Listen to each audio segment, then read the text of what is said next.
Welcome to the Right Amount of Unhinged podcast. That's so weird to say out loud. Oh, like officially? It's such an appropriate name, though.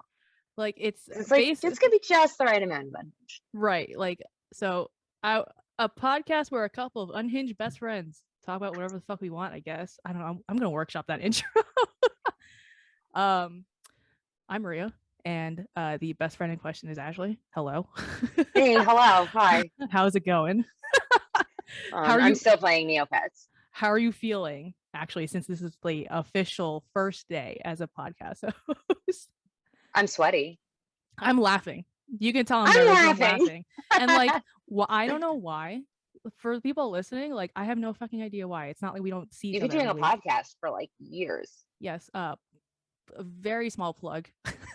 If you're if you're coming from the Be More podcast, Be More _ podcast on Instagram _ podcast. Hello and thank you. Also, if you want to know, if you're not coming from the Be More podcast and you're a new listener and you want to know our fucking origin story, you can check out the Be More podcast episode number 18. I literally just looked this up before we logged on because we won't take up that time for that. You can listen to episode 18. I figured since this is the first episode, we'd get through the logistics out of the way, aka why we made it and what this podcast is about, which I already have in my notes, so don't get too sweaty. That you're gonna just come up with something without like any prep. No notes. You're so prepared and you're like ready for this. You're like, I'm taking notes on the stuff we're gonna talk about, and I'm like, I'm just gonna show up and freeball because I know you. Because you are fine freeballing, as I'm just like very type A, and people that know me, I'm an accountant, so like very type A, like here are all my notes, and if I say 1:45, I'm starting at 1:45 or whatever time we started. So all right, why we made this podcast. So you know me, I tend to explain things in threes though. All right, one, I've hinted maybe 200 or 300 times throughout the past couple of years that we should make a podcast. Because we have obviously a lot of opinions on many things. Given any platform, we could probably go off on an extended period of time. Bring up something and we'll have a thought on it. We might need 5 minutes to just Google it, but like then we'll instantly have thoughts and we will in fact share them. Which is probably why every fucking friend group makes a podcast anyway. So duh. Honestly. 1. 2, I think we've hinted this throughout the years too. We're 2 different types of funny. Yes. I am very awkward and mean. So I'll get a good joke here and there, but probably at someone's expense. So yours, unfortunately. Mine. It's mine anyway. I'm not even around. It's at my expense. I don't mean, you text me about it. You're like, am I funny? I'm like, okay. Whereas, I mean, your delivery is more witty and consistent. So, in my opinion, here's your niceness for 2 seconds, man. This is the exchange, and I thrive off like 1 compliment a month. So like this. Yeah, so like 1 every hour I get, and then I go back to the 59 minutes of like not being nice. And then number 3, the last one. This is super self-serving on my part. I obviously want to hang out with you more, so I figure this is a different avenue of hanging out. Honestly, I mean, we're both different creatives too, so this is a perfect opportunity to probably butt heads. Love that for us. Because we love nothing more than just arguing on like little things, nothing over nothing, over literally nothing. Like not even give us a real topic, and we're just like not going to talk about, or write each other a letter that's like 12 pages long, like discussing the like real life thing that we need to like discuss. But if you're like, I'll be like, I love rainbow sprinkles, and you're like, that's wrong, and I'm gonna tell you why.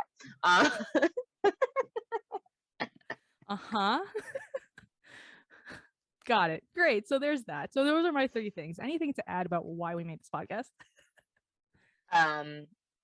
We both like to talk a lot, and we have very, very busy schedules, so we can't talk about every topic. And this now enables us to do so without having to find a way to like go to one of our houses. And like we don't talk on the phone. That's weird. That's weird.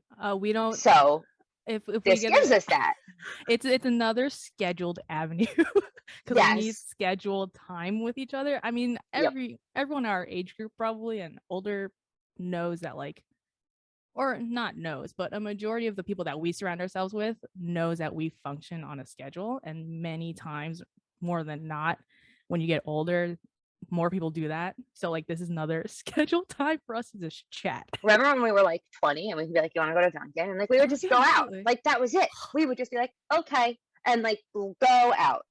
Now I'm like, oh, I want to go to Target like right now. So like let me schedule for like in like 2.5 hours at like this time. I'll leave and like go to Target. I have this amount of time to do it. Like I can't function either way. Do my something. My like Outlook calendar is to the T every hour what I'm doing.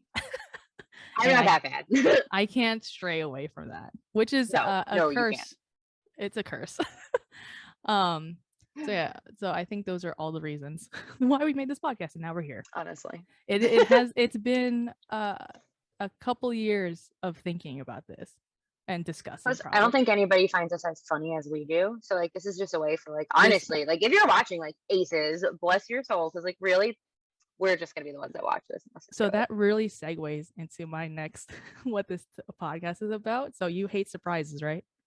I made a description to put in our bio that I'm gonna message to you on Kakao. Oh God. Okay. I'm gonna read it out loud and then see if this is okay or not. And of course, for the people that are listening, feel free to see how much the description changed. Okay. The Right Amount of Unhinged features a duo that can only be described as iconic and once in a lifetime if you're only them, so us, and average and confusing if you're the rest of the universe. You know what? Valid.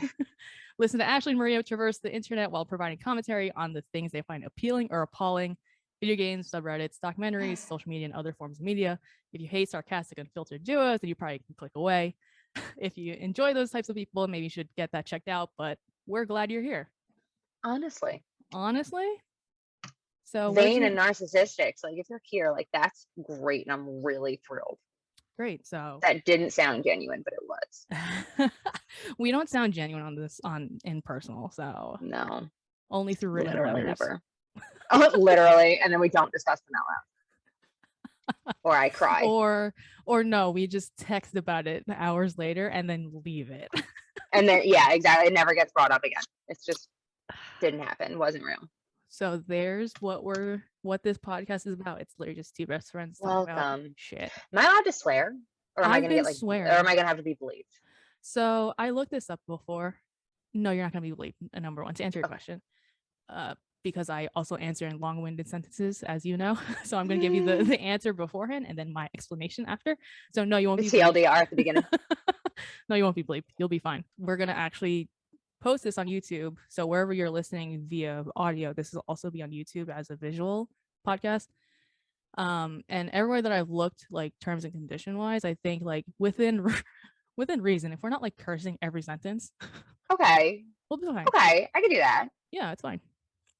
And if I'm wrong, anybody that like watches this is gonna see like just without any explanation, like the distinction between our personalities. Like your background is like so neat and like organized. Like that's clearly an adult's house, an adult that has like hobbies, but it's an adult's house. And then then there's my background. And we really understand why this is in any way unhinged, and like this is just what I have myself surrounded with. And if you want further I don't know what the word is, further like detailed into our personality, you can just literally look at our headphones, the color of our headphones and the color of our chairs. Yeah, all right. Yep. For the people that aren't visually looking, it's I'm wearing black, all black. Then again, Ashley also wears all black, but she has pink headphones and a pink chair. So it's all Razor. Yep. It's all Razor quartz peripherals. Not sponsored. The whole setup, everything that you can't see. No, Razor does not sponsor me, but honestly, they don't need to because I already bought everything. So like, if they sponsored me, I would just get the same item. Maybe one day. We'll see. We'll see what happens. All right. Do you want to go into today's topic? Yeah, that nightmare of a documentary. Yes. So we are avid fans of documentaries for some reason or another. This came upon like randomly throughout the years. Like random. Out of nowhere. So obviously whenever there's a new documentary or one that we've both like watched or whatever, we tend to talk about it. So this new one just came out, a couple weeks ago maybe? Yeah, I think so. Tracy watched it and actually told me to watch it. Yeah. Lovely. So this is called, and it's on Netflix, called White Hot: The Rise and Fall of Abercrombie Fitch. So that documentary was a wild ride. If you did not watch it, I strongly don't recommend listening to this yet, because we are gonna. Yes, spoilers I was ahead. very vague in my texts when I was telling you to watch it. Yes. Oh, but we're deep diving tonight. This is not going to be vague. So, like, if you didn't watch it and you want to watch it, you don't want spoilers, then like don't listen. But if you didn't watch it and you want to watch it and you don't care about spoilers, then like cool beans, like stay. Cool, I guess. Cool. Live your best life.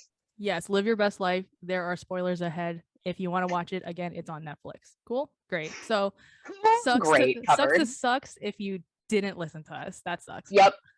If you did not believe our warning, I'm not sorry. Okay, so this documentary, should I go into the background because I did my research? Yeah, you have notes. I don't. AKA background, AKA Wikipedia. So this is, again, a 2022 American documentary made for Netflix. The film focuses on Abercrombie Fitch's massive success and controversies during the 1990s and 2000s through the 2000s. So for anyone, before we go into further detail, for anyone that doesn't know, Abercrombie Fitch is or was, I think it's still a brand. It still exists. Yes. How would you describe their style? So like it's 100% that like American collegiate like preppy. Mm-hmm. Like it was very obvious that they were targeting a very specific cool kid, like that the white cool kid at your high school that like had 2 cars senior year because their parents bought the first one and they crashed it and their parents bought them another one. Like that's who shopped at Abercrombie. Like picture that douchebag that like could like read at a 4th grade level in 9th grade. But was I just took a sip of water, goddammit. But it was like really tall and like really weirdly tall, athletic, and like said no homo a lot, but did a lot of things that contradicted that statement. Like that's who really shopped at Abercrombie and Fitch. Yeah, I was like preppy school kids that were upper middle class, played lacrosse, super skinny, white, obviously, and got like weekly allowances from their parents, like hang out with them every Friday night. Yes. Yeah, literally. So they were like above the mall rats, so like they spent the same amount of time at the mall, but like looked at the mall rats and they were like losers as they walked around like the same place for the same length just wearing of time. Like collared shirts and like skinny jeans. Yeah, that was like back when you got the lace trimmed spaghetti strap tank top. It had the lace up top, lace at the bottom. You had that sticking out because then you had a polo on top of it. Mood. If you were really cool, you wore like 2 polos. Oh my god! Like really cool. Yes. And you popped your collar.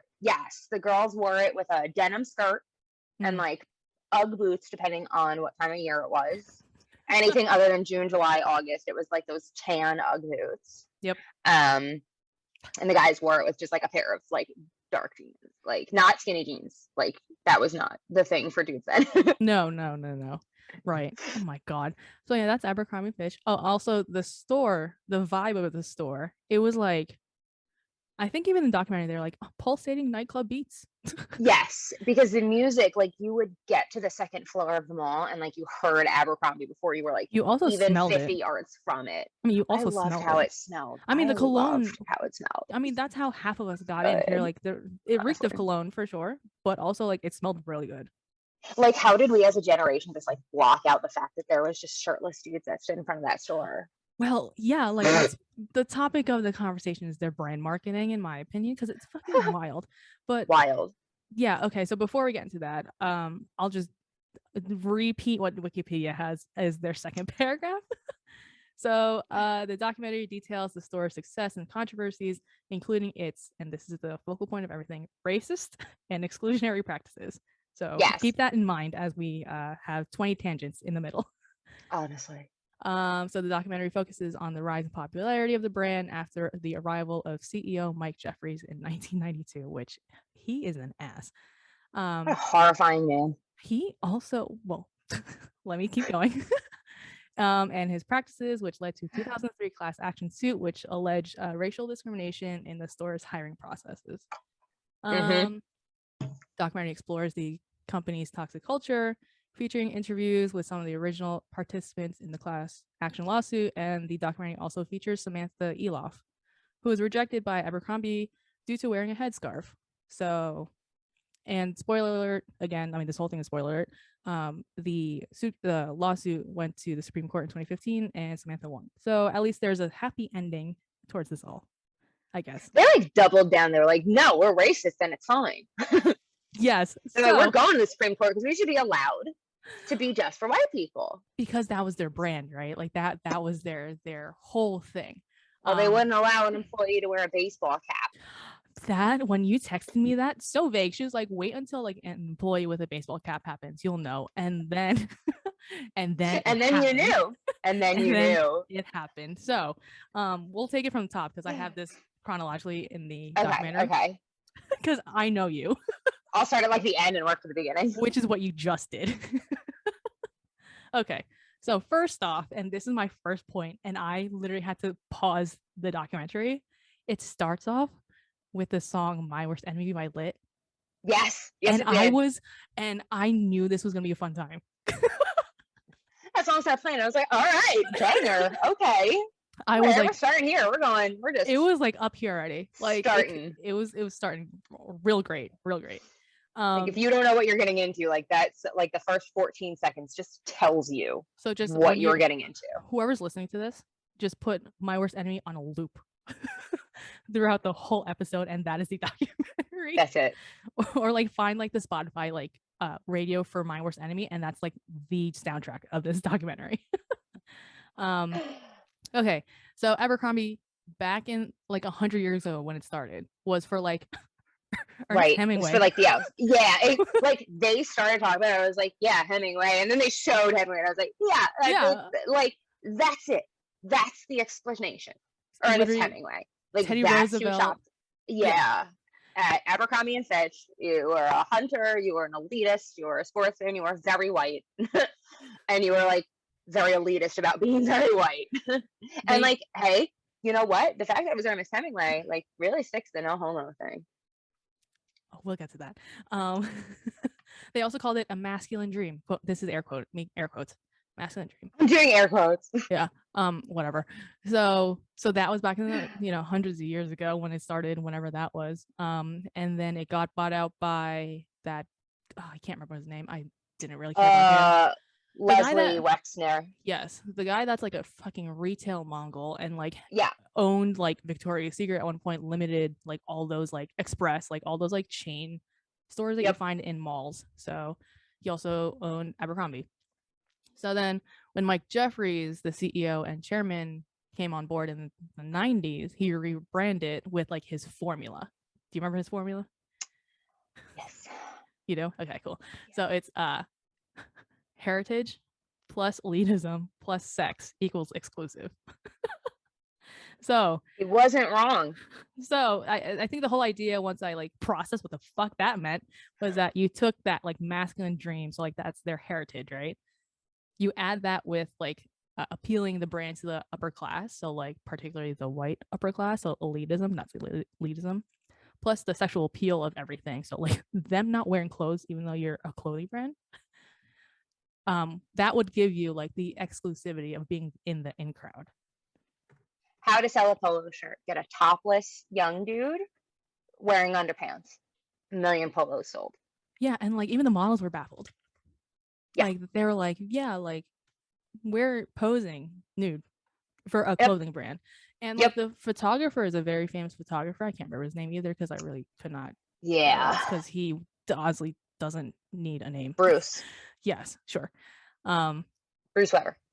Yes. And he's why this was all like nude, because he was primarily like a nudist photographer, I believe.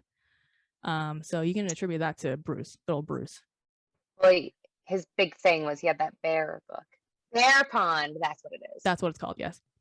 Bear Pond. So yeah. So recap, Abercrombie started off with Ernest Hemingway. And then more. And they kept that trend. Like, that's it. Abercrombie and Fitch at any year until like a year ago. Ernest Hemingway could be your poster boy. Yeah. Yeah, no, literally. The walking Chad. The ultimate Chad. So there's the background at Abercrombie. And then my next section, which is basically the whole fucking thing, is like how awful they are to everyone involved. Man. So, if you've never shopped at an Abercrombie, number one, kudos. Good for you. Honestly, better than me and you. Significantly better than me. I lived in Abercrombie and Rule. I don't even know if you remember Rule. Yeah, I had a couple of things, but also like I'll get into whatever. But so number one, if you've never shopped there, great. Good for you. You are better than the both of us right now. So a background of that, they only hire good-looking people. They only literally hire good-looking people. It is reiterated in this documentary so many times. And they even have a book about what good-looking looks like. So spoiler, it's all white people. I have 3 points from that little like snippet of that, like, I don't know, 50-page book, whatever it was. Dreadlocks are unacceptable. Oh my god, literally my note says dreadlocks are in caps unacceptable. Oh my god. That's my note on this. It was the safest way that they could say please don't hire black people without saying specifically please don't hire black people. And recently this was like, I think in the Supreme, I don't know, a bill or like a law or something, like that you cannot discriminate based on hair. Like that's a recent thing. Did you hear about this? Yes, like it's outrageous that it like just became like like, oh, I guess we shouldn't discriminate against it. Like, thank you. So that's one point that was brought up. Number two, which I think this is just funny, gold chains are not acceptable for men, and women can only wear silver. A simple, thin, silver necklace. Yeah, that's or it. Like whatever. That's it. That's it. And then the third point was they looked for natural, American, and classic. What the fuck does that mean? What the fuck does that mean? White? You? Me with no body modifications. Yes. Yeah. So, okay. Me with no body modifications wearing a polo. That's it. I just cannot fathom. But it's not to their point. I'm not excusing them or anything. They didn't have social media back then, so they didn't hear the backlash immediately. They didn't care. That too. Yeah. They heard the backlash. Mm-hmm. They said that they thought Asians would appreciate being represented with a t-shirt that says two wrongs make it white. Yes. So for all of you are literally going in order now. Good for you. Look at you. I have 3 examples that I will post somewhere, edit, put it somewhere. But there are offensive t-shirts that I'm going to send you. I'm so excited. That we are going to talk about. There's 3. So another link is coming. And like, I remember these. See, I didn't remember these because I was not on the Abercrombie phase. I think it lasted maybe 2 years for me, and that was it. I was like, I'm too poor for this shit. Was in the Abercrombie phase from probably like 12 or 13 until I was like 16, I want to say. I think I was just like in middle school. And then, I mean, like, I have a point down below. I was like, I could not fit, number 1. I could not fit. And number 2, I'm poor. So, like, I was poor back then. So, like, so I did not also very poor, but we were very extra. My family did not look poor. Like I was like 11 going into Bang Bang at the mall looking for clothes with my family, like my uncle and my mother. And like right by there was Rule, Abercrombie and Fitch, Limited 2, like all of that. So like it was there, and like that's what was trending. Like I grew up wearing I had started with Aeropostale, and then the next step there, as you like got out of like 9 and 10, was Abercrombie and Fitch. Like that was like Abercrombie and Fitch is where you went if you were hot. You just went to American Eagle otherwise. Like damn, I shopped at American Eagle. No, I mean, like, also similar thing. If you're Filipino, you love brands. Like that's just like in our blood. Like there's no way around it. We love showing off that we have branded shit, which isn't a fairly uncommon thing in any other like immigrant lifestyle, in my opinion, from my purview of everyone. So we also, obviously, my parents and my sisters and whatever, we all did have branded shit from Abercrombie if we could afford something, and like, you know, American Eagle and like whatever. So, but going back to this, they did have graphic tees, which is one of their big selling like products. Everyone knows, like, if you shopped at Abercrombie Fitch, you had at least one graphic tee. Like, that's not, I feel like that's like a big thing that they always sell out of. And they started, I don't know what year, because I don't really care what year. It's in any year, it's bad. They started making these offensive t-shirts. So the first one, there's gonna be 3. It says rickshaws, hoagies and grinders, order by the foot, Abercrombie and Fitch, good meat, quick feet. It is literally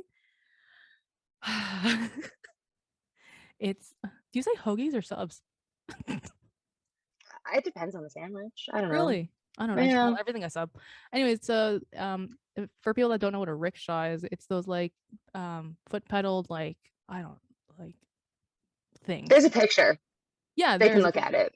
Yeah, that's true. If you're listening to this and you're not watching it, I can't help you if you can't Google rickshaw to know what that is. If you don't know what a rickshaw is, I'm not sorry and I'm not helping you.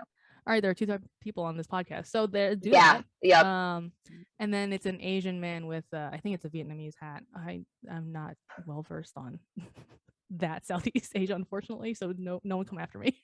No one come after me. But it's like the typical like triangle like bamboo hat. So it's definitely an Asian man pulling a fucking sub. Order by the foot. I hate that. I hate that. I hate this. It's stupid. Like, are you kidding me? Like, it's not even funny. Like, that's the thing. It's like not even funny. Like, why is it Asian? Like, what?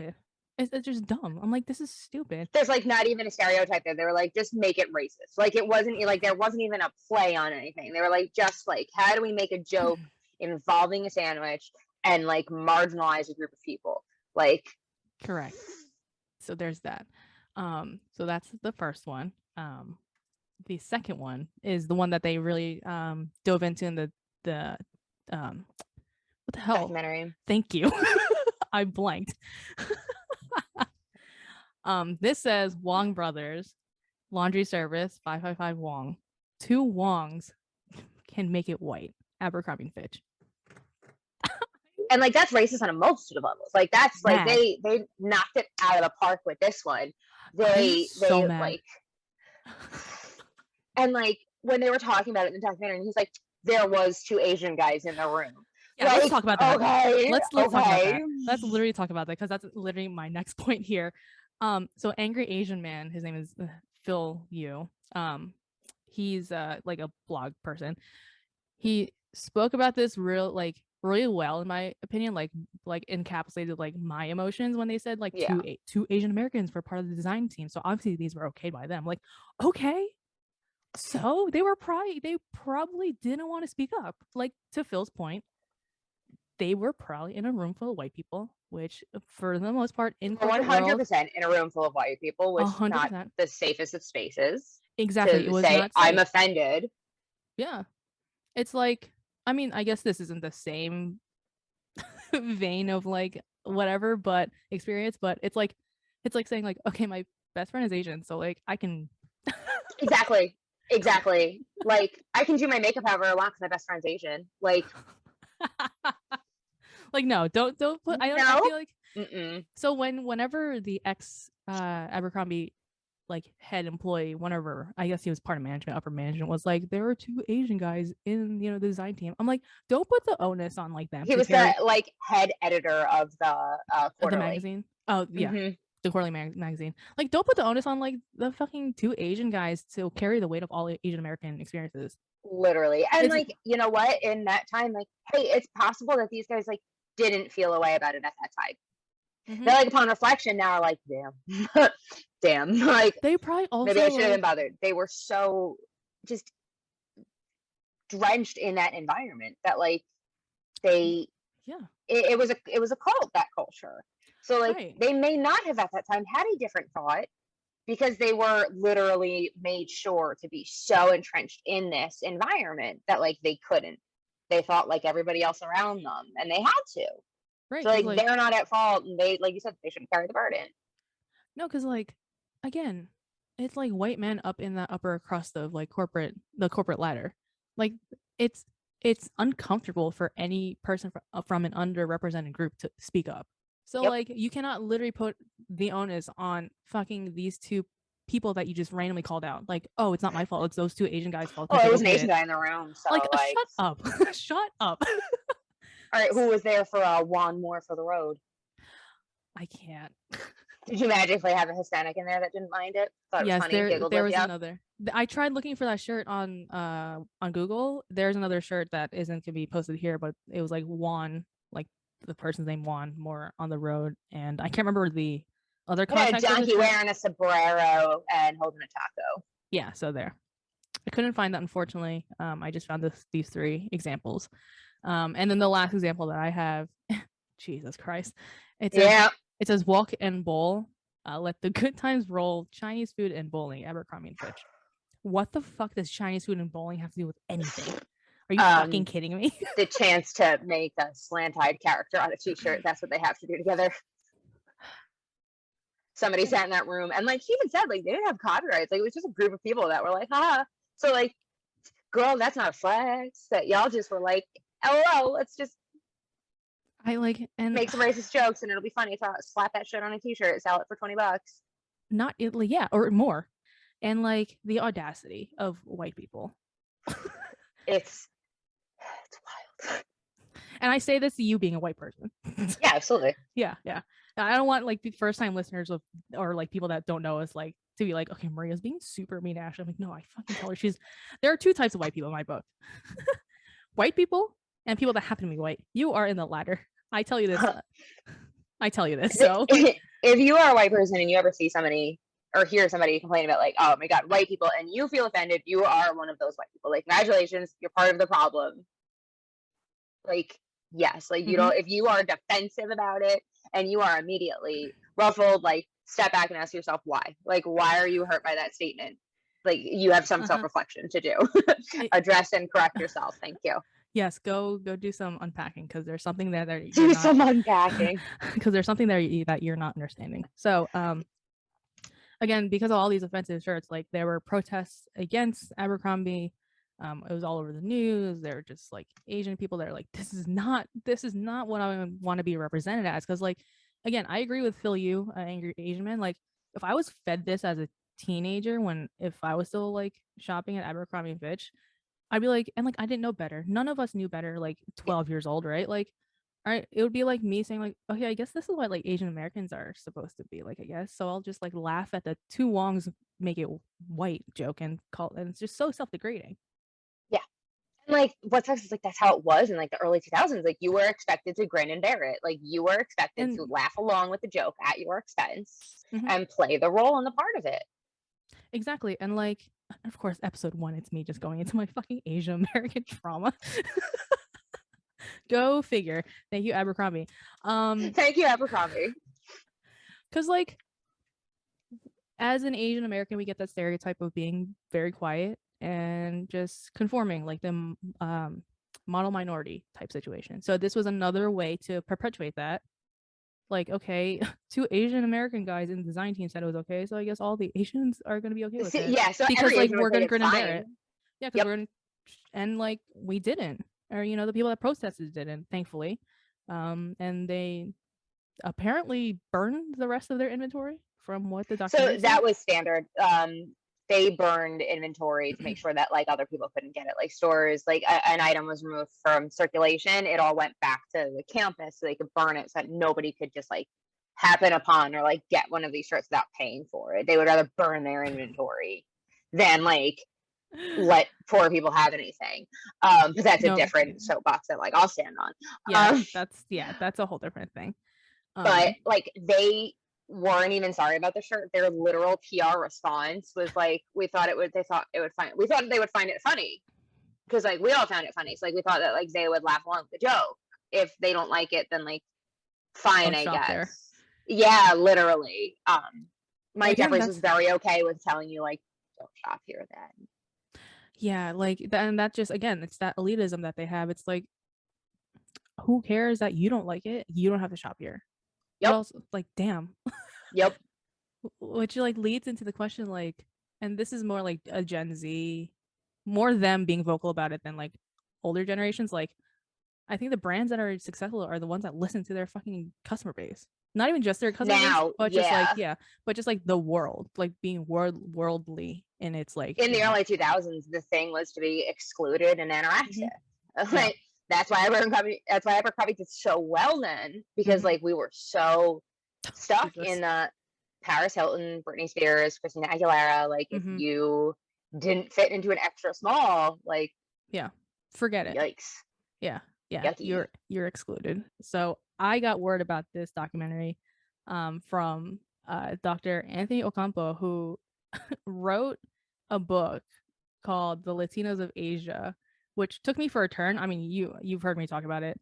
And I read about it a year ago now, probably. So obviously I had followed him on Twitter after that, and he said he was being featured in this documentary. So I, of course, had to tune in. It was the most random thing too. I was like, his take on Abercrombie. I'm like, his take on Abercrombie and Fitch. I was like, all right, I guess I'll watch it. So that's like millennials block from their memory how problematic Abercrombie and Fitch was. Yeah, because like, and he's briefly said like in the beginning, like the effect of buying Abercrombie for him is kind of like trying to get that perfect image of like all American youth. Again, air quotes. That like whenever he wore those clothes, like he felt different, and that he thought things might be different, aka like his experience as an Asian American. So so I did not know that he was one of the people that sued Abercrombie in the beginning. Like I had no he literally was like, I'm gonna be on this documentary on Netflix, go watch it, guys. And I'm like, all right, I'll fucking watch it. I mean, you speak well, so like why not? But like I didn't know he literally played a pivotal part in like suing Abercrombie for like racial discrimination. So so basically going into this lawsuit, like it was a few ex-employees who were obviously from underrepresented groups. Like it wasn't the pretty white guys, like, you know, and they sued Abercrombie for discrimination. So Anthony Ocampo was saying he couldn't be rehired because he was working there already because there are too many Filipinos working in the store. Yeah, the manager literally said to the store manager, like the DM or like whatever, said like, you have too many Filipinos working here. And like, wasn't he like, I didn't tell anybody it was Filipino, they just guessed. Yeah, they just guessed. Another ex-employee spoke about not getting enough shifts and having her friends say like, maybe you're not getting enough shifts because you're black. But you're so good at cleaning the windows. That was so good at it. You're like the best window cleaner that we've like ever had. You're so good. No, we don't want you guys to switch shifts. I don't care that your friends said they would do it. Like, we don't want that. Like, hearing this now in the Lord's day and age of the year 2022, what the fuck? Are you kidding me? I was watching this documentary and I was like, wow, I feel so badly for how good I felt in Abercrombie and Fitch, and like how good I felt like in that store, in those clothes. It appealed to you. You were the target audience, though. I was the target audience. It wasn't your fault. You saw people you aspired to be in that store. I was talking about it last night because I was like, when I remember being 15 and going into the Abercrombie and Fitch, like by us in one of the malls, and I was by myself, and the manager girl like comes up to me and was like, what size are you wearing? It was an extra small and I had it tied to make it fit. And like 15, like, okay, I was like not pretty growing up. And then like 15, I like started wearing like MAC makeup. I like started to learn how to like make myself pretty. And like I got pretty at 15. I got boobies. I was good shape because of anorexia and cheerleading. But like I was finally pretty at 15. And this store manager came up to me, like offered me a job, asked me how I was so skinny, what I did, like how I looked so good. And I felt so good about myself. And then I remember when like it became a thing that they were like, yeah, Abercrombie, like they're like store managers or recruiters and they only hire pretty people. And I was like, it just you just flexed even more. I felt so good about myself. And I was like, that's right. Like, and then I got older and now I'm like, I'm sorry. But again, so sorry. Again, how old were you? 15. What the fuck did we know at 15? We were just going to school, figuring our shit out. If adults said we were pretty, we were pretty. If adults wanted us, it was like, oh, great. Like, I felt like... I'm finally pretty. Hello. Thank you. Only like, pretty people work at this store. I'm pretty enough to work here. I'm not old enough, but I'm pretty enough, is what you're saying. So, like, thank you. But then you didn't know the other side of the coin. They were hiding their, underrepresented employees in the back room. Yeah, yep. You guys can do stock. You guys are so good at doing stock. Window washing? You're the best at cleaning the windows that are covered by shutters, but like you're so good at cleaning windows. What the hell? So this poor girl, I think fought back and was like, I want more shifts, but then was let go. Jesus Christ. Yeah, they stopped scheduling her and they told her to just keep going. She was like, do I still work here? And they're like, yeah, like absolutely. Like we just don't have hours. Calling to see if you get hours. And then she just like stopped calling after 2 months. She finally stopped calling. Let's see. What else do I have here? Oh, another ex-employee said that like a district manager or whoever went to this store told that store manager to let go of their Asian employees. You have too many Asians. Didn't they say like you have too many like Asian people? There's a lot of Asian people in here. Literally, and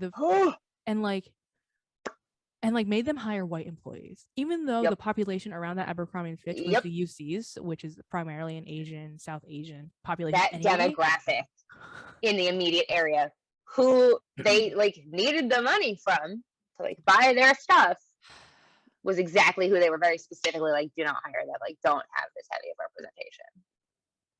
What the fuck? Every time, like after every like 5 minutes of the documentary, I was like, wow, I thank God I was in and out of that like phase in like 2 years or something, because like damn, like that's wild. I also like knew of Mike Jeffries like growing up because he had that famous quote that was like a meme like for the longest time, like, okay, Abercrombie only hires good looking people, but like look at their CEO. Yeah. Yep. I might just plop his face up here, so trigger white people that start getting plastic surgery like that when they get older, like just I'm here to tell you, don't do it. It's not worth it. As a white person that wants to get plastic surgery, I'm telling you, don't do it. It's not worth it. You will look like a deflated sex doll. Don't do it. It's not a good look. Literally looks awful.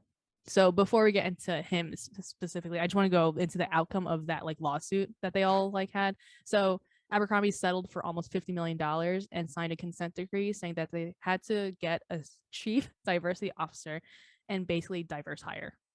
They had to do their best to diverse hire. Yes, I'm sorry. It wasn't like they admitted no fault, and they said that they have to try their best to hire better. So there were statistics put up by the ex-chief diversity officer. His name is Todd. I forget his last name, but he's a black man. So by 2011, they had 53% non-white employees, which is great. Great. It was up number-wise, like 10% or something. Number-wise, looks great. But like, what about like the board of directors? And this is their like whole like critique on this. The board of directors is still white. Upper management is still white. Like nothing changed. Because like I feel like again they place them in the back rooms. They changed the titles in the store so that they could have the models up front, and then everyone else got hired in like impact in the back. Impact. You were an impact employee. You know what? Forget it. Yeah. Imagine getting told that. Imagine being told like you're an impact employee. And like, what does that mean? That means you don't walk near the sales floor when we're open and people are in this building. Restock when there's no one in the store. When we yell the store is empty, run with shirts, put them down, and get back in that room. It's no one can see you. To Todd though, I don't feel bad. I mean, how do I phrase this? It's not his fault. He did the best. He did the best that he could. Yes, correct. Yep. Like he was put there just for legal reasons. He was not put there because they cared. And I think that is the worst when it comes to diversity and inclusion, is when you just try to put someone there because you're legally bound to it and not actually care.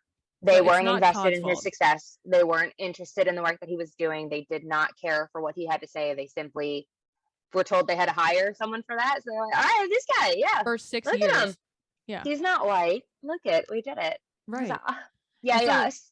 For like 6 years. And after 6 years, they were like, a couple, whoever was interviewed was like, the fatigue was felt where they're like, do we really need this? Like do the numbers, whatever. So then Todd left. Rightfully so. Like he's not like anyone that's doing diversity and like isn't being recognized for their work should not be in that state. It's traumatic. Like it's traumatic being like the only underrepresented person, like from an underrepresented group, like in like upper white management. Like it's not right. So So there's that. But of course, this all comes from Mike Jeffries doing. So we can talk about him now. There's a lot to talk about. Mike Jeffries is like not good looking, y'all. Like objectively. Like, he was like fine when they showed him when he was like at like peak attractive level. He was like fine. And like I'm into white dudes and like he was fine. Yeah, I'm not. But I will say, Kellen Lutz was shown for 2 seconds in the very beginning. Who? Kellen Lutz from Twilight. The buff guy. Oh, okay. What's his character's name? What's his character's name? Emmett. Yes. Yeah. Kellen Lutz was shown for 2 seconds, and I wanted to die. I am not attracted to white men, but back in the day when Twilight was super popular, that was my boy, and he still is. Apparently. Yeah, that 100%. That tracks, sense. Doesn't it? That tracks. Absolutely. Like if you, no, there is not a more like, that does that make sense? Lines up. That absolutely. Lines up, doesn't it? Mm-hmm. He was shown for 2 seconds, and again, I am not attracted to white men. Ashley knows this, but Kellen Lutz and a couple other people get a pass. The word aspirational kept being thrown around. That was a big one. Yeah. And I mean, that's absolutely true. Like Abercrombie was aspirational. Like you aspire to be these people. Like, I mean, you and me probably, right? Like, I mean, I know you well enough to be like, oh, we did this because we wanted to try to fucking fit in. Like, I wanted to be pretty so bad. I wanted to be a pretty white girl so bad. I wanted to fit in with the pretty white girls. I was a cheerleader. I was anorexic. It wasn't enough. So I wanted to be a pretty white girl. The all-American youth, y'all. Again, I was trying so hard, and if like I had any Abercrombie, it was like, oh, I made it. Like, oh, let me just put this in my rotation. So, like, one of the girls that was there too, like, put this in my rotation so it doesn't look weird, like weird that I'm wearing this enough, but like I'm wearing it enough so that people notice that I'm part of this. I hope nobody can tell that this is from the sales rack. That like this was last season's thermal with the Abercrombie down the sleeve. Also, like I literally couldn't fit in their clothes most of the time. Like I'm like what? I said I could. I'm so sorry. But like no, it's because their large was a small. Right, and like I am truly just a large. Like nothing like. The sizes were like extra small, medium. Like it was not the as labeled on the shirt. Like no. Like and again like, what the fuck? It was like, children's clothes for an adult. Like it was no. Yeah, literally like. Of course, I had a few Abercrombie things. They were probably honestly like you know me, hoodies and like long those sweatpants were so soft. They were very comfortable. I'm literally not sorry. Those sweatpants were the best. I had one maybe, and I wore those to hell, honestly. So of course, like we both had Abercrombie things for sure. It was definitely just to aspire to be whoever the fuck. And I didn't even know who I wanted to aspire to be. I guess just the cool kids at school. Yeah. Yeah. In middle school? Absolutely. 100%. I wanted to be the pretty girls that worked in the store. And that got to like that people saw them wearing that stuff and they were like, oh, I want to look like that. Like that's what I aspired to be so desperately. I was willing to do anything. And like it's funny because again, when you walk up to the store, it is literally just a naked model. Yep. Like they're branding like my question is like, was this just like the epitome of brand marketing in its heyday? Like was this like the aspiration to be marketing wise? Like they paved the way for social media influencers to where like they paved Coachella's way. Like there is an influencer out there that I like. I'm making this up, and I guarantee that like if I look hard enough right now, I can find this picture on Instagram. She's wearing like nipple stickies and like maybe half a panty with like a cardigan, and it's like this is the best shirt I've ever worn, and like it's $150 cardigan, and she's like sold like hundreds of them, and she's like not. It's like on the floor draped around her. She's not even wearing it, but like Abercrombie straight up paved the way to be like fully naked and sell a shirt.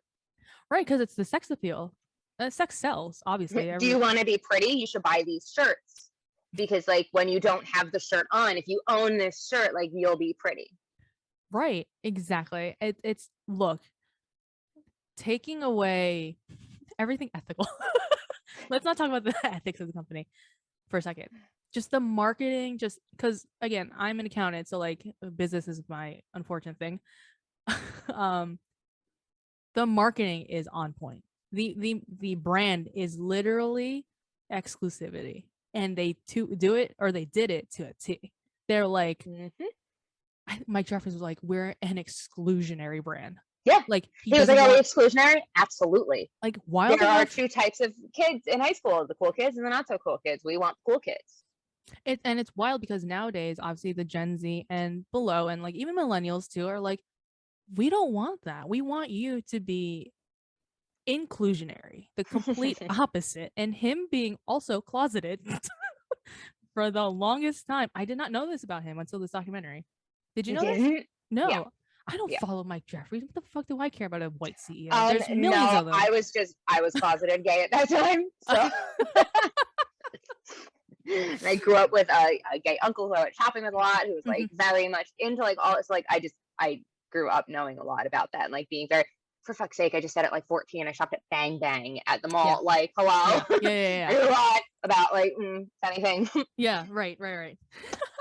Like, not for nothing, you walk in that store and you're like, okay, so everybody up for level here that has designed the store is very homosexual. They are a gay man. And like, I don't care. Married with a kid means nothing to me. You can still be gay. That's fine. No, yes, 100%. And also like the older generations, like they couldn't. They just did that. They were like, right. No, I like women.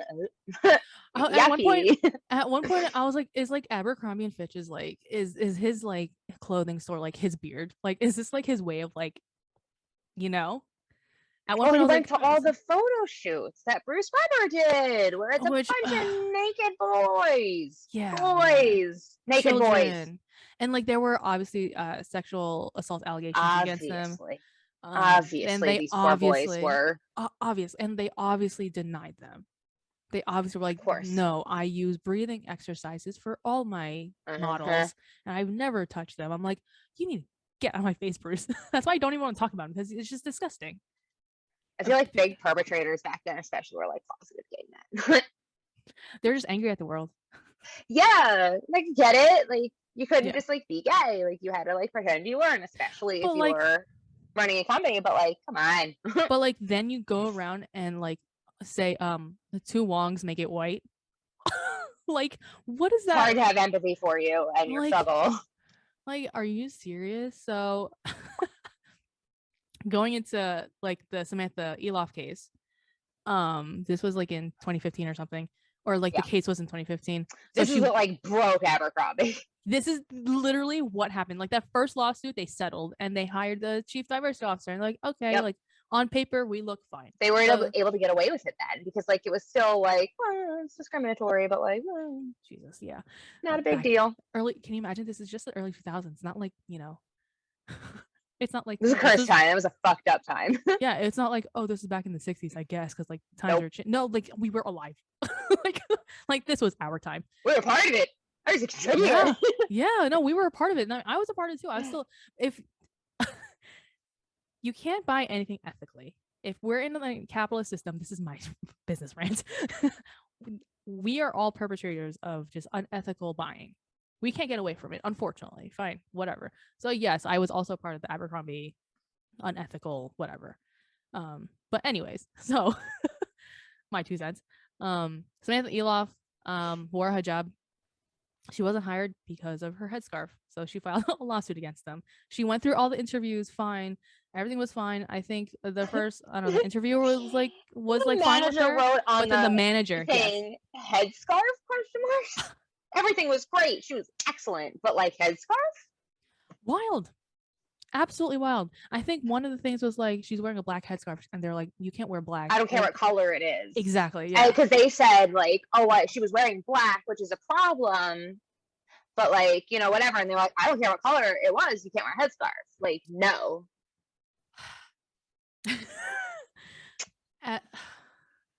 What the fuck? Yep. So she filed a lawsuit against them. I think she went to her parents, and then her parents were like, go to, oh man, I can't remember. I do not remember the name of the group. Yes. Yep. CAIR. Yes. Yeah. CAIR.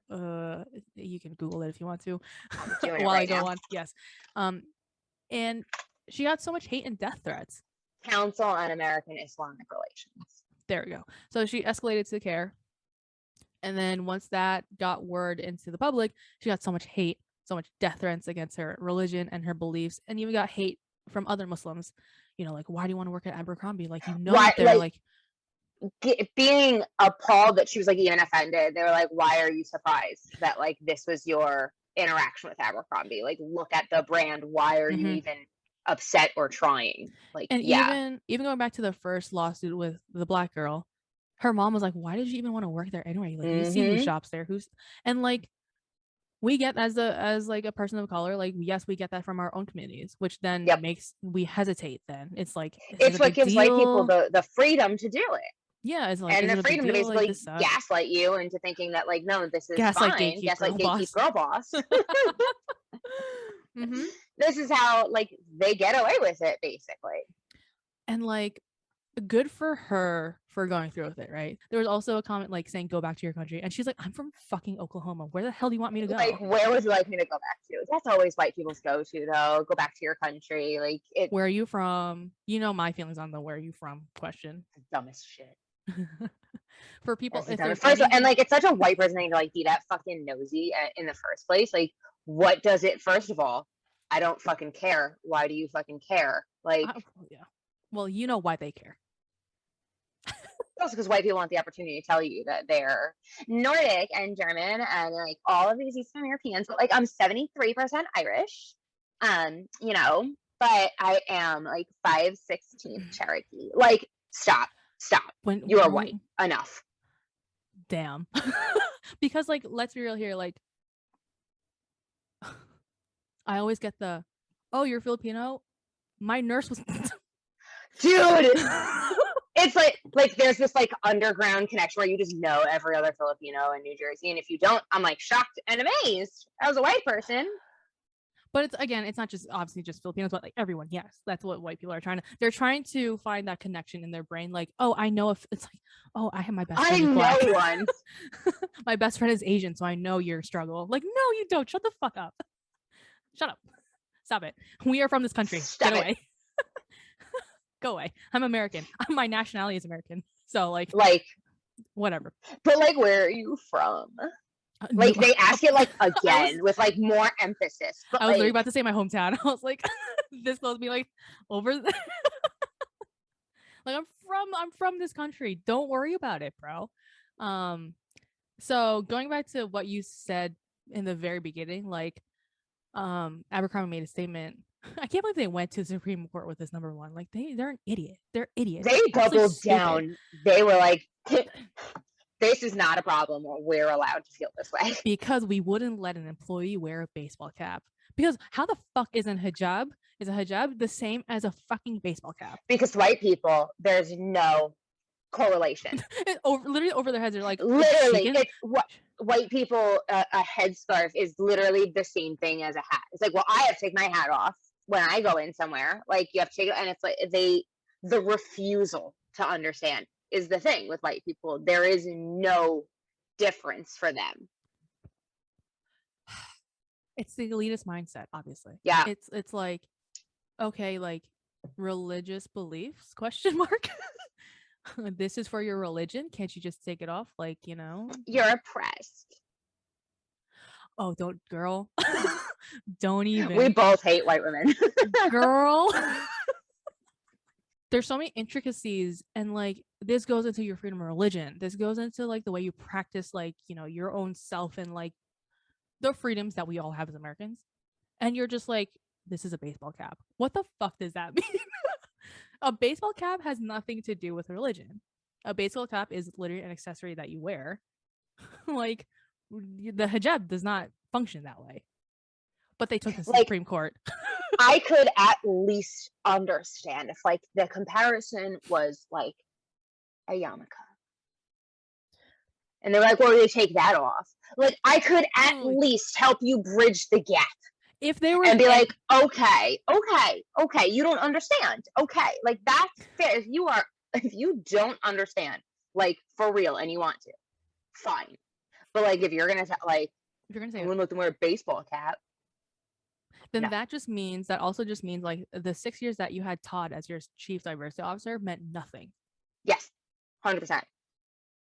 Which is wild. Of course, that because they just hired him to hire him. Duh. But like, this is ridiculous, going to all the way to the Supreme Court, And then the court case, Samantha won with an 8-1 vote. And then I have here as a note, who the fuck was the one? Because I didn't get far enough to the document. I was just literally just typing away. I was like, who the fuck was the one that didn't like vote with her? Justice Clarence Thomas. Bro, why are you not for underrepresented groups, bro? Do you know Clarence Thomas? Yeah. I didn't know it was him. I didn't know that's who it was that didn't vote for, but like Justice. Like Clarence Thomas. You said it, and I just, bro. Yeah. And like even Samantha Eloff was like, yeah, like he's a black man, and like that kind of surprised me because like, I mean, not saying, and this is her words, not me. He's like, I'm not saying like, you know, every non-underrepresented group has to side with me, but like you kind of know what I'm going through as, you know, an underrepresented, you know, a person of color or whatever. And I'm like, and as a person of color, as a Filipino American, I'm like, my initial instinct is always like, why? When like a person of color doesn't back up like another person's struggle, doesn't respect what they're going through, and agree with their side that like, no, they shouldn't be marginalized like this. But something I thought was like really telling in this whole case with her was the fact that the manager wrote headscarf, not even like hijab or anything like that, like straight up wrote headscarf, because like that tells me that like, hey, this manager, probably this very all-American white, you know, whatever, that is not around that community at all. No. Maybe like there is probably little to zero diversity in this person's existence, and like they don't even understand what that is to lead to the question. Exactly. It's just the lack of education, the lack of knowing other. This is racist. This is just racist. Like there's just no other. And like I grew up with like zero diversity. I did not and know here you are like now. What a hijab was growing up as a kid. I had no idea what that was. Yeah. The hell's a, you know, what the hell's a hijab? What the hell's a burqa? What the fuck is half of these understood words? Nothing. I had zero diversity. I grew up in a Catholic school where like it was like a thing, like, oh, we got one in the grade. Like we've got one. By the time I graduated, we had two, and it was like a big thing. They were like, wow, diversity. Jesus. But like I grew up not having any, you know, introduction to that. It was very diverse, and or it was not very diverse. And then I had a like, and then I went to a very big public high school and was like, what the fuck? That was culture for you. And like I didn't know, and there were a lot of like learning curves. I was really offensive because I didn't know. Like I did not have anything, and like I had to learn out of all of that. And I'm assuming that this person, like I said, the fact that they called it a headscarf and not hijab, and not on that, immediately tells me that like they didn't know any better. And like this is probably a 19-year-old kid, right? Like yes, because like it's let's a be real kid here, right? that like accidentally set this whole thing off. Store managers for these places. I mean, you were one for a corporate like entity, and you were, how old were you? Mid-20s, like mid-20s. And again, we've talked about this personally. You were fucking running a business at your mid-20s with little help. If you're running a retail store, if you see these store managers and they're super young, and it's just true to this day, they're always so super young. They half the time don't know what they're doing. It's not their fault. It is obviously the company's, the corporate's fault. It's top down. Some of these people get hired, and you know, you go to the next time you go to the mall, next time you go to just any retail store, and you see the store manager is anybody under the age of like late 30s or, you know, whatever. They are clearly like in their 20s. Like this is just some kid doing their fucking best. And they don't know what they're doing. They don't have any business background. And like Abercrombie, especially, they were hired for being pretty. Yeah. So like that was the only qualification. You became a store manager like because you were really good looking and you were really good at finding other really good looking people. Yeah, so congratulations. Bless you. I'm jealous. I aspire to be that pretty. But like this was a kid that was anywhere from like 19 at the time, probably 19 to 25, because that was their target demographic. So that's what they wanted the store staffed with. So this is a kid that was literally scouted by a modeling recruiter and put into this store, so they did not know any better and accidentally kicked this whole thing into motion because they wrote headscarf with 4 question marks. Jesus. That poor kid. Like, I feel badly for that kid because, like, they probably didn't know any better. I feel bad for them. I don't feel bad for the company. No, 100%. No. Because obviously they knew what they were doing. Exactly. And the fact that they put it to the Supreme Court thinking that they were going to win. What kind of damn? Again, it's the elitist mindset. It's Mike Jeffries. White elitist delusion that, like, obviously, like, hello. Because they really thought that, like, okay, like, everyone's familiar with our brand. You know that, like, what it is. If you didn't get hired, then, like, you simply don't match it. And, like, they thought that that should be okay. Right. They're sticking to their brand argument. Yep. Like, this is our brand. Okay, but, like, based on, like, and I will give some leeway to Justice Clarence Thomas because I'm reading the Wikipedia on the side. It says Justice Clarence Thomas concurred in part and dissented in part. So he kind of half disagreed. So Thomas agreed with the majority's interpretation that Title VII protects against intentional discrimination against a particular religious group, but felt that Abercrombie did not really engage in that because their dress code was a religion-neutral policy that affected all potential applicants. I don't know what the fuck that means. So he was like, I agree, this is discrimination. But also, their policy said this. So I'm like, so that's a yes and a no. He yes-anded. He yes-anded. Yes, and. So... Yeah, to, like, view it that way is a very, like, removed way to say, like, okay, well, like, they have a dress code. Their dress code is super racist, but, like, it's still a dress code. It is unfortunate that this dress code is this way, but they have a dress code. Yes. And, like, you can argue, like, look at, like, okay, you know who does something similar to that? Hooters. They have a dress code. They have a uniform that you have to fit into. Yeah. So, like, they are discriminatory and fatphobic. You literally can't work there if you're anything above, like, a size, like, 4, and that's only, like, to make room for your ass and your titties. Like, that's the only reason that should fit you is because you got fat ass and big titties. And, like, he is almost viewing those as the same thing. Yeah. When, like, no. No, you can't. You can't, bro. No. They're both wrong. One's worse than the other. Right. Both just wrong. Let's just, exactly. Both are wrong. One is worse. Yes. So, so that is that documentary in a nutshell. I have general comments. I already said one about Kellen Lutz.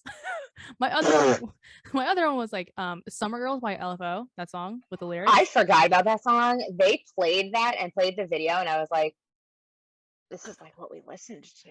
Like, again, for people that are now, I mean, then again, this is towards the end of the episode. If you want to go rewatch this at some point in your life, replay Summer Girls by LFO and My Worst Enemy by Lit. Those 2 songs on repeat. Just do it. And that's the whole documentary. That's the documentary. And like, I asked my other general questions, but like my other one is like, why the fuck did this have such a chokehold on us as teenagers? Who started this? I don't know. That's where it goes back to I was saying about, like, the Paris Hilton, Britney Spears, Christina Aguilera, like, generation. You know, through the 80s there was a look, through the 90s there was a look, and then late 90s, early 2000, it was very, very focused on this very specific look of anorexia. That's really it. Yeah. It wasn't ideal to have, like, a big chest or a big ass. It was ideal that you had a thigh gap that I could stick my fucking head through. It was ideal that you literally looked like a tall child. If you were a girl. If you were a boy, though, you needed to be, like, super muscular. And like, that's it. Like, those were your options. Yeah, somehow find a way to be muscular. We didn't have social media then, so, like, we just had magazines, and because the only thing fed to us on everything, like, there was absolutely no platform or voice for diversity, for inclusion, for any. It was literally just look at Paris Hilton, Nicole Richie. Like, don't you want to be that? Like, don't you want to look at how rich and beautiful they are? Look at everything that they have access to, and how many people want them. Like, that's it. So all of those stores were able to run with it because we had nothing else to aspire to. So they were literally able to do whatever they wanted and exclude whoever they wanted, because, like, those groups to them didn't matter at that time because like you did not have a platform. You were not seen. You were not visible then. Mm-hmm. Only that white thin goal was visible. So like that was all that mattered. And we had no way out of it. We had nothing else to look at. Yep. And now, thankfully, the new CEO is a woman, a white woman. We'll just add that in. But she's more inclusive. You can tell she's trying really hard. Right. She's trying to rebrand everything, very inclusive on every underrepresented group possible. Like their models are not the thin white or the muscular white women. At what point is it performative though? Exactly. At what point is it like you're just trying to save the brand to make billions of dollars and like are you actually committed to any of that? And like even if you are, like who cares at this point? Because like a part of our social media cancel culture, right, is like, are they doing this to remedy it, or are they doing this for performative reasons, right? That's the whole point of like cancel culture is like, are you actually doing this because you want to make the world a better place, or are you doing this because you just want to save face? Right. And so when, again, I don't give a fuck about Abercrombie, so when they were like showing that like they're rebranding, here's their website, here's their social media, we cleaned everything out, here's our branding policy now, like we're doing all this stuff, a part of me is like, shut it down. What does it matter? At what point for Abercrombie is it more of a move to kill off the brand and to kill off everything that it stood for and like just get rid of it? Like Abercrombie's gone. Abercrombie Fitch does not exist. Also, I'm sorry, another general comment. Why is Jeffrey Epstein in every documentary that I'm watching now? He's connected to everyone. Because there's a CEO that's an old white dude. Right. So like Jeffrey Epstein immediately there's a connection because every old white dude was besties with him. Yeah, so that's also a part of the documentary too that I forgot. That's a rabbit hole I can't go down. No, I just could not believe, because when he got brought up for like 5 seconds, I was like, I'm sorry. Well, as soon as they showed Les, I was like, because I know Leslie Wexner was a big to do. Yeah, with Epstein. I know Leslie was big. Fair enough. So they showed Leslie, and I was like, oh. And then I got distracted by everything else that was happening, and then Epstein showed up, and I was like, yeah, right. I forgot about that wrinkle. I forgot about that whole subplot, because this documentary has it all. Old white people that are probably pedophiles, gay men that may have been sexually abusive to people, eating disorders, marginalization, racism. Like this documentary has it all. All the red flags of a business. What do you like to get out of your documentary? Abercrombie Fitch has it. It really did paint a picture. Like it's a really good documentary for people that watch documentaries. Like this isn't like, I've seen bad documentaries. I'm like, ugh, like, and like the last thoughts that I have is like, I liked what Anthony Ocampo said. It like Abercrombie represented the worst part of American history. Yeah. It was like Abercrombie tried to be American, and you know what? I mean, to Jeffries, like Mike Jeffries' point, they kind of did. Literally, he nailed it. He nailed the worst part of America, still American history and what Americans are, but like nailed it. Like discriminatory, like exclusionary, like elitist, like nailed it. Yep. Literally hit it. But again, I say good riddance. But if this new CEO wants to do whatever she wants to do to save face and like try and be like good luck. There's got to be enough people shopping there, I guess. I will say, right, Abercrombie is an international brand. We are looking at this in an American view. Yeah. So potentially overseas. And a Hollister. I feel like people still shop at Hollister. I definitely think people still shop at Hollister pretty often. I don't know. And like, I don't think the common person is like attributing or like putting two and two together that they're they're not like really drawing the parallels there. Because even though they're super similar, they're like just not enough. Like they're just not like enough. Because it's like Abercrombie is still the preppy white kid that plays lacrosse. Just like maybe an Asian or a black kid. Like I don't care who you are, if you're wearing Abercrombie Fitch, you are still like that. You like just don't want to wear like Ralph Lauren yet. Like you just don't want to wear it yet. You just like don't want to stick yourself exclusively shopping at Nordstrom yet. So you're like trying to be like young and flirty still, so you shop at Abercrombie. Whereas Hollister is as somebody that shops at all of those stores, like I get it. Whereas Hollister is like more California, right, vibes. Yeah, it's surfer. more that like surfer vibe. It's like the preppy PacSun. Yes, that's exactly what that is. So yeah, White Hot. The rise and fall White Hot. Abercrombie and Fitch. That's our synopsis. Wild. That honestly, wow. Kudos to the director. I think it's really well done. Like I said, it's a really good documentary. It was really well done across the board, and had a lot of people interview and a lot of different people. You yep. know? Yeah. Any last words on that before we close out? I don't know how to close these yet. I mean, I really think that's it. That's great. Okay. Well, I mean, I do have a little like thing, but like we haven't figured out our posting schedule. The aim is obviously weekly. If you're coming from Spotify, Apple, Google, wherever you get your podcasts, again, we have a YouTube channel. The link is in whatever description. I feel like the YouTube is probably more funner because we're both very emphatic. I move around a lot. I'm one of those podcasts. I move. But like I also like am one of those podcast people that like move their mic all the time. Like you will just see me move my mic and like sit up because I physically cannot sit still. I'm not even sitting normally. I'm literally in my chair climbing around all over the place. Yeah, so the YouTube will obviously be more fun. We'll house all these podcast recordings as well as future gameplays because we're gamers. I'm so excited to set up my mic so I can bully you and just keep like holding it in different locations as I talk. That's fine. You know, as much as I bully you, I think it's just you can do this to me. It's fine. And captured on camera for all the internet to see. But I'm just gonna watch it repeatedly myself. I know. So I'm our biggest viewer. You and me both.